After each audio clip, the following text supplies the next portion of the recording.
Today, I encourage you to keep fighting for that dream you have. To keep going, no matter the challenges you face. It may seem impossible. It may feel like you can't go on. But it will never happen if you quit. If you keep going, have faith, you may be closer than you think. Legendary pilot Chuck Yeager was the first person to break through the sound barrier.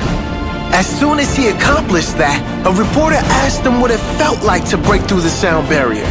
He replied, "Just before you break through the sound barrier is when the cockpit shakes the most."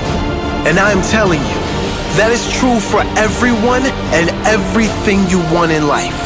Just before you're about to make a breakthrough is when you will be tested the most. Your dream may be within reach. Do not get discouraged. If you quit now, what have you even been fighting for? It will all go to waste.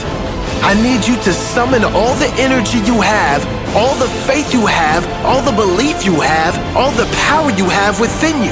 And I need you to keep fighting. Let that cockpit shake.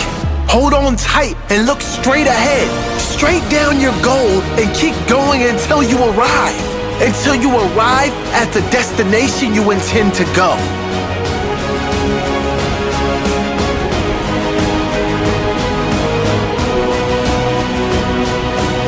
The storms have been around for a long time. Stay in the eye of the storm. Know they will pass, and know the sun will shine. Have faith. Everything will work out in the end. It usually does. Believe in your own strength, the strength inside that heart of yours. You do have what it takes to keep going, and you will get that breakthrough, but only if you keep going.